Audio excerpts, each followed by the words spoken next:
¿Alguna vez has notado que alguien de tu familia olvida nombres o detalles sencillos del día a día? Eso es precisamente lo que le pasó a mi madre. Al principio pensamos que era normal, pero la frecuencia empezó a preocuparnos. Entonces, un neurólogo nos sorprendió con un consejo sencillo, una actividad de solo 1 minuto al día. En este vídeo te contaré lo que nos recomendó y cómo transformó la memoria de mi madre en pocas semanas. Al principio eran cosas pequeñas, casi imperceptibles, que se atribuían fácilmente al cansancio o al envejecimiento natural. Mi madre siempre ha sido una mujer muy activa. Incluso después de los 60, mantenía la casa impecable, cocinaba con precisión quirúrgica sin necesidad de consultar una receta y recordaba con impresionante claridad fechas de cumpleaños, compromisos e incluso los nombres de mis compañeros de colegio de mi infancia. Siempre fue la memoria viva de nuestra familia. Por eso, cuando empezó a titubear al decir el nombre de un antiguo vecino o a olvidar dónde había dejado las llaves, nadie pensó que fuera algo fuera de lo normal. Lo atribuimos a la edad, a las distracciones del día a día. Ella misma se reía de sus propios fallos y decía, ¡ay, qué cabeza! Pero, como ocurre con muchos problemas que comienzan lentamente, casi en silencio, lo que parecía inofensivo,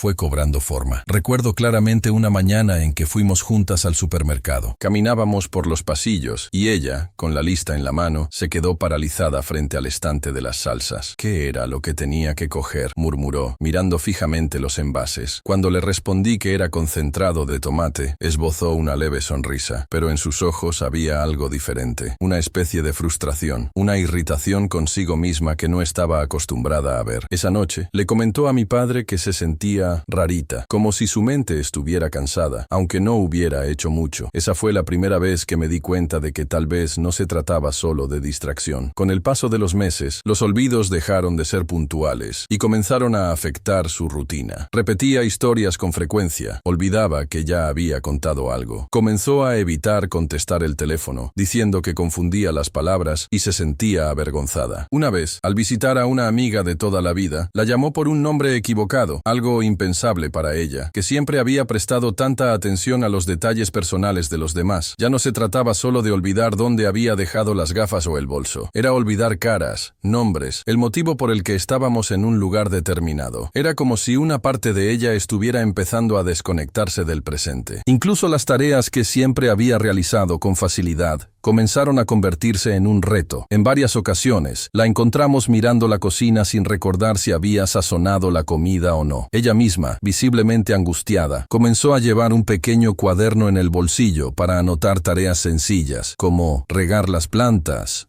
o tomar la medicina a las 10. Eso, viniendo de alguien tan independiente y organizada, era una clara señal de que algo más grave estaba pasando. Mi madre, sin embargo, se resistía a admitirlo. Había en ella una dignidad, una voluntad feroz de mantener el control de su propia vida, que le impedía aceptar que su mente pudiera estar fallando. Y esa negación, comprensible y dolorosa, solo empeoraba la situación. Empezó a evitar los eventos sociales, las reuniones familiares y las citas con sus amigas. Decía que estaba cansada, pero sabíamos que detrás de eso había vergüenza. Tenía miedo de olvidar el nombre de alguien cercano, miedo de perderse en medio de una conversación y no saber cómo volver. Empezó a callarse cada vez más. El silencio ocupó el espacio que antes llenaban las historias, los comentarios y las risas. Verla así, ante nuestros ojos, fue una experiencia profundamente angustiante para toda la familia. Fue mi padre quien, una vez más, insistió en que debíamos buscar ayuda médica.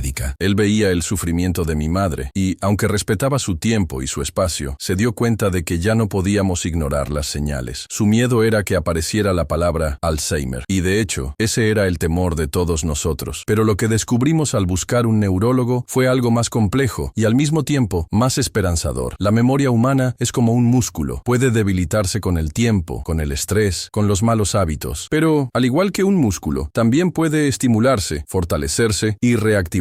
El especialista nos explicó que los olvidos iniciales, denominados deterioro cognitivo leve, son comunes y, a menudo, reversibles o, al menos, estabilizables si se diagnostican a tiempo y se tratan con estrategias adecuadas. Este diagnóstico inicial fue, paradójicamente, un alivio. No se trataba de una demencia avanzada, como temíamos, sino de un cuadro que podía controlarse con dedicación, disciplina y seguimiento. Fue entonces cuando el neurólogo nos presentó un concepto que, a primera vista, parecía demasiado simple para ser real. La práctica diaria de ejercicios cognitivos cortos y específicos, algunos de los cuales llevaban menos de 1 minuto al día. El objetivo no era solo la memoria, sino también la atención, la asociación de ideas y el lenguaje. Explicó que el cerebro responde mejor a la constancia que a la intensidad. No servía de nada proponer tareas largas y complejas que desmotivaran. Bastaba con algo breve, pero que se hiciera todos los días, como un ritual. Mi madre, aún reacia, aceptó empezar con pequeños retos. Empezó con un ejercicio que consistía en nombrar rápidamente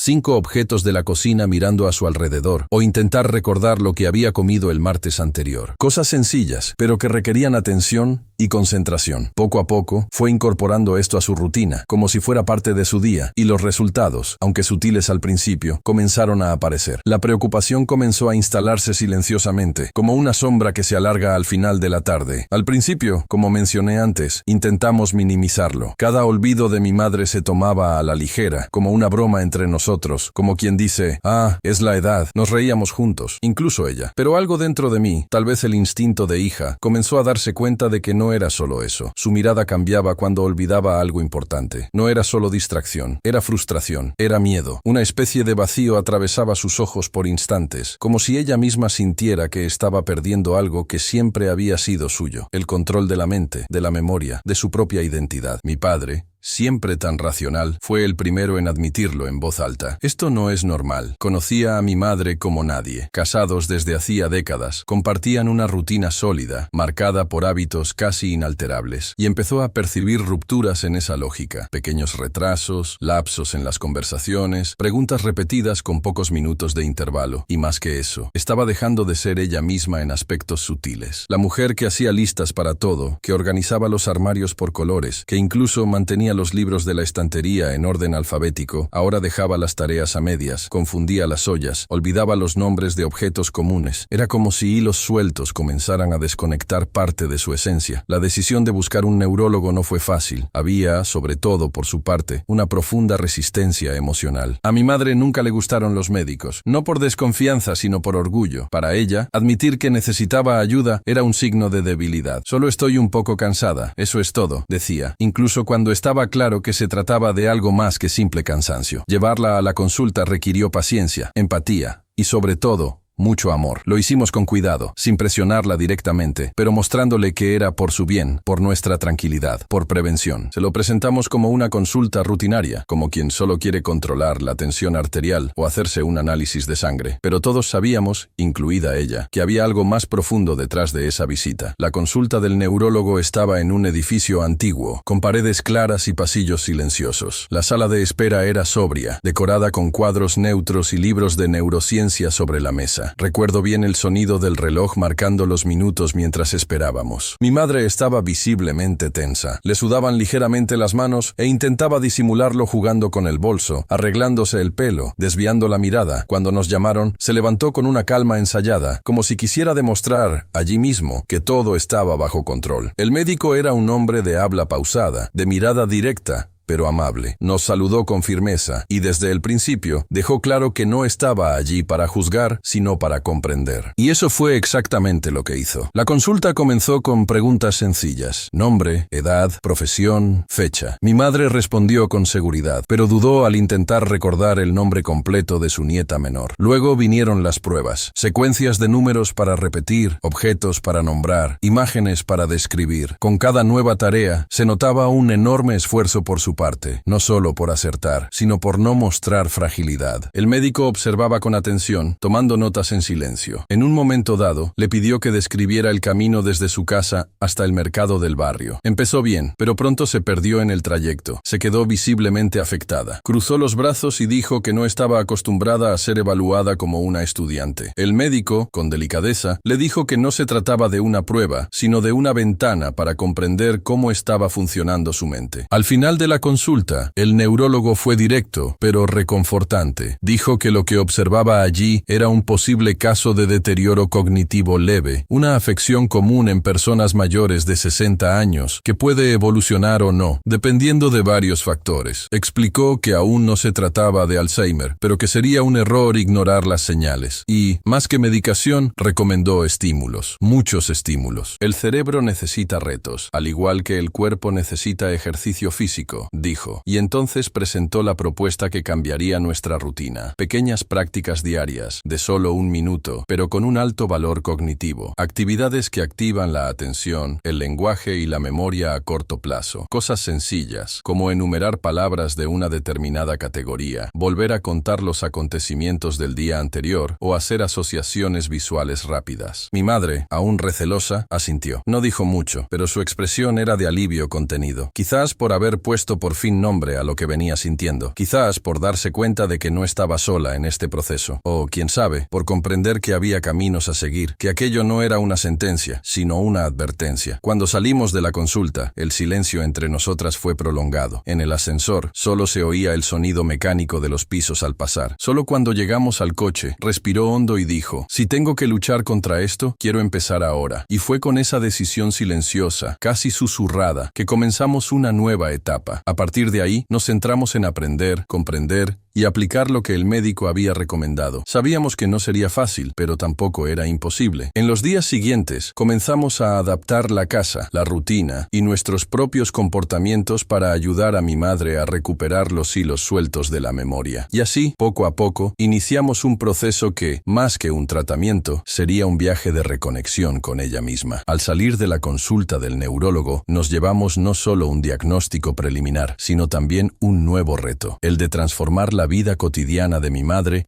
en una rutina de pequeñas activaciones mentales. Contrariamente a lo que esperábamos, el médico no le recetó medicamentos de inmediato. Creía que, en la etapa en la que se encontraba, lo más importante era rehabilitar el cerebro mediante estímulos. Y lo que más nos sorprendió fue la sencillez de la propuesta. Nada de programas complicados, nada de equipos caros, nada que requiriera horas al día. El neurólogo nos dijo con firmeza, si logran aplicar solo un minuto de ejercicio cognitivo al día, pero lo hacen de manera constante, podrán ver resultados significativos. Parecía demasiado bueno para ser verdad. ¿Un minuto? ¿Solo eso? Pero con el tiempo comprendimos la profundidad de esa recomendación. Lo que nos estaba proponiendo no era un milagro de un minuto, sino un desencadenante diario de reactivación neuronal. Según él, el cerebro, cuando se estimula de forma objetiva y regular, tiende a reaccionar con más fuerza que cuando se expone a estímulos esporádicos e intensos. Era como una analogía con el culturismo. No sirve de nada ir al gimnasio una vez al mes y levantar pesas enormes. Lo que fortalece el músculo, y por extensión la mente, es el ejercicio continuo, aunque sea ligero. La propuesta era clara, 1 minuto al día de actividad dirigida, como encender luces internas. Pero ese minuto tenía que ser real, presente, sin distracciones, como una pausa consciente dedicada exclusivamente a la mente. El primer ejercicio recomendado era absurdamente simple, tan simple que mi madre, al principio, pensó que se estaban burlando de ella. Consistía en elegir una habitación de la casa, cualquier habitación, y, mirando a su alrededor, nombrar el mayor número de objetos visibles que comenzaran con una letra determinada. Por ejemplo, en el dormitorio, con la letra C, decía colcha, cama, silla, cortina. El reto era mantener la fluidez y, al mismo tiempo, concentrarse en el entorno. Al principio lo hacía con cierto desdén, como quien cumple una tarea sin creer mucho en ella. Pero al cabo de unos días, notamos un cambio sutil. Empezó a hacer el ejercicio por su cuenta, incluso sin que se lo recordáramos. Más aún, empezó a desafiarse a sí misma con nuevas letras y nuevos entornos. Era como si,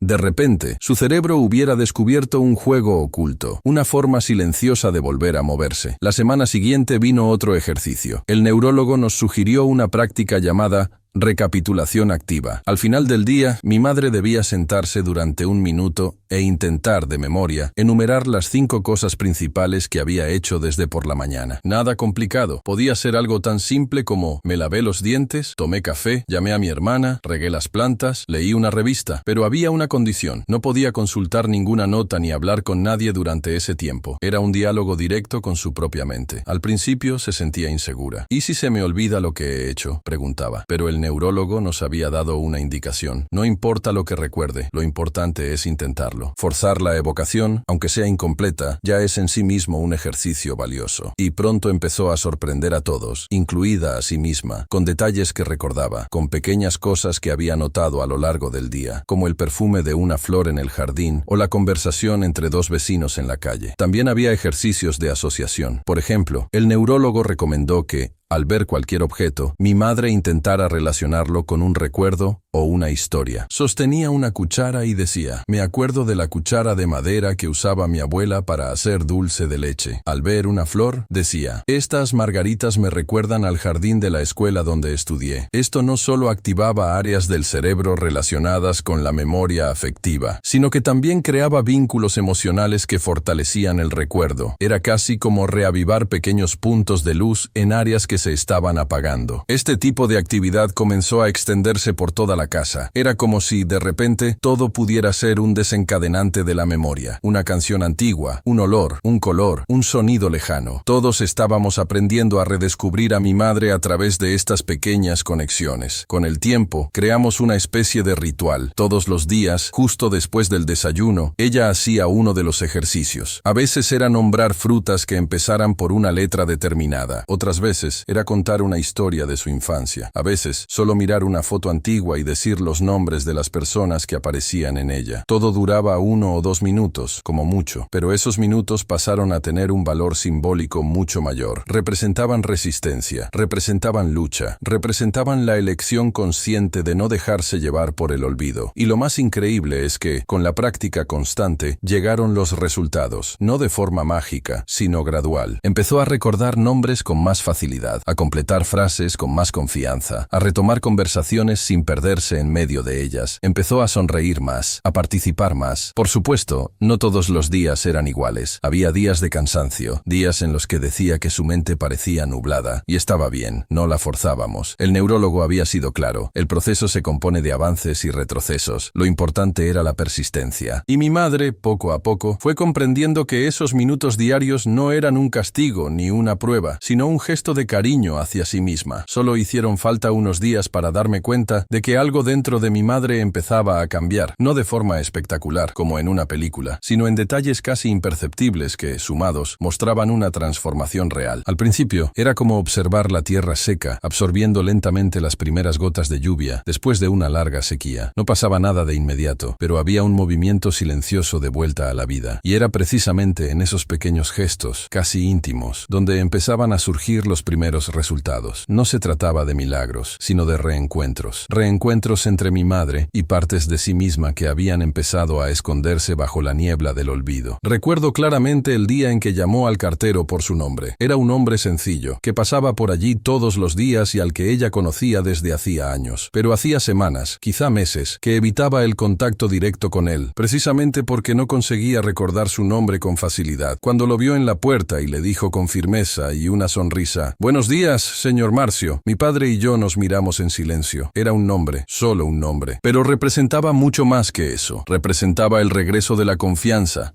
de la presencia, de la autonomía. Mi madre sonrió orgullosa, como quien gana una batalla silenciosa contra sí misma. Y ese momento, tan sencillo, nos demostró que los minutos diarios de estímulo estaban surtiendo efecto de verdad. Los cambios se extendían como pequeñas grietas en un muro de contención que, hasta entonces, había frenado el avance de la pérdida de memoria. Comenzaron a surgir recuerdos antes olvidados, pequeñas historias rescatadas en medio de una conversación. Empezó a referirse a sus nietos por su nombre, sin tropiezos. Volvió a hacer preguntas sobre temas familiares, interesada de nuevo en los detalles que antes se le escapaban. Incluso su lenguaje se volvió más fluido, como si las palabras volvieran a ocupar los espacios que antes quedaban en blanco. Era como si su cerebro, después de semanas de ser estimulado con gentileza y persistencia, comenzara a responder, tal vez no con la fuerza de antes, pero con dignidad, con energía y sobre todo, con presencia. Hubo un momento que me marcó de manera particular. Estábamos sentados a la mesa, una una tarde cualquiera, cuando ella comenzó a contar una historia de su infancia que yo nunca había oído. Hablaba de una maestra de primaria, del olor del aula, de una muñeca de trapo que le habían regalado por aprender a leer pronto. Era una historia rica en detalles, cargada de emoción, y más que las palabras, fue el brillo de sus ojos lo que nos conmovió. Era como si estuviera accediendo a una parte de sí misma que había permanecido encerrada durante mucho tiempo y que ahora se abría con delicadeza, como una ventana después de una larga tormenta. Lo más increíble es que no solo recordaba, sino que se sentía segura para compartir, para reconectarse con sus propios sentimientos. La confianza fue el punto central del cambio. No solo estaba mejorando la memoria, sino también la forma en que mi madre se veía a sí misma. Cuando se daba cuenta de que podía hacer los ejercicios, por sencillos que fueran, sonreía. Era una sonrisa pequeña, casi contenida, pero llena de significado. No era vanidad, era alivio. Alivio al darse cuenta de que aún tenía el control, que no estaba a la deriva, como antes temía, y ese fortalecimiento emocional tuvo un profundo impacto en su postura. Volvió a llamar a sus hermanas. Empezó a aceptar invitaciones para tomar café con las vecinas. Volvió a arreglarse con más cuidado. Empezó a elegir su ropa con más intención, como quien reencuentra un papel olvidado en su propia historia. Cada uno de esos gestos era, para nosotros, una victoria silenciosa. Por supuesto, no todos los días fueron buenos. Hubo recaídas. Hubo mañanas en las que se confundía y olvidaba si había hecho los ejercicios.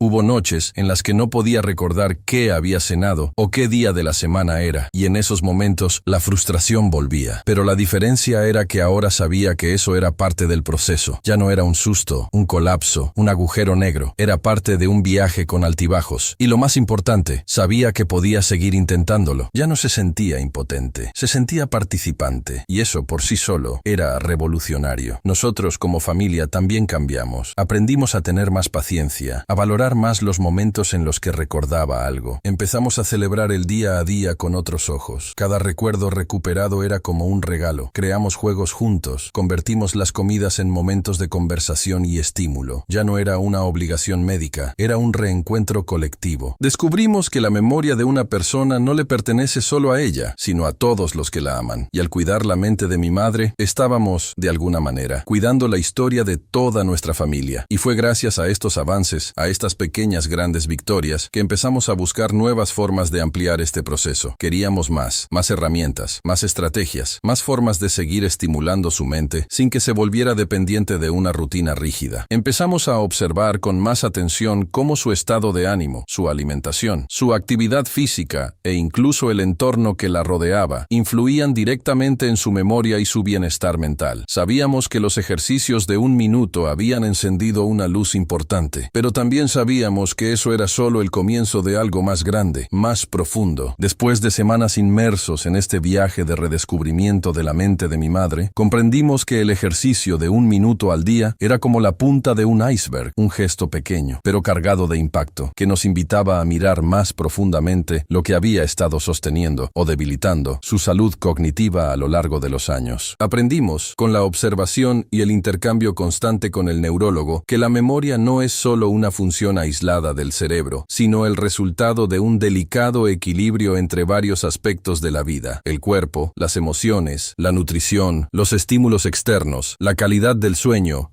y los vínculos sociales. Y fue precisamente en ese punto cuando empezamos a crear un verdadero ecosistema de cuidados, totalmente orientado a favorecer el funcionamiento mental de forma natural, respetuosa y, sobre todo, amorosa. El primer gran cambio fue el ritmo de la casa. La velocidad a la que vivíamos, incluso después de la jubilación de mis padres, seguía marcada por urgencias innecesarias. Hacer todo rápido, resolver los problemas antes incluso de que surgieran, mantener una rutina en la que no quedaba tiempo para simplemente estar. Poco a poco, fuimos comprendiendo que el cerebro de mi madre y el de cualquier persona que esté pasando por dificultades cognitivas necesitaba un entorno más tranquilo, donde ella pudiera estar presente en las tareas sin la presión de ser eficiente. Creamos rutinas con márgenes amplios, donde ella pudiera vestirse con calma, preparar el té con atención, pasear por el jardín sin reloj. No era solo una cortesía, era parte del proceso de preservación de la atención y la memoria. Cuando la mente no está agitada, recuerda más, registra mejor, se siente segura. Otro aspecto que resultó fundamental fue la alimentación. Confieso que,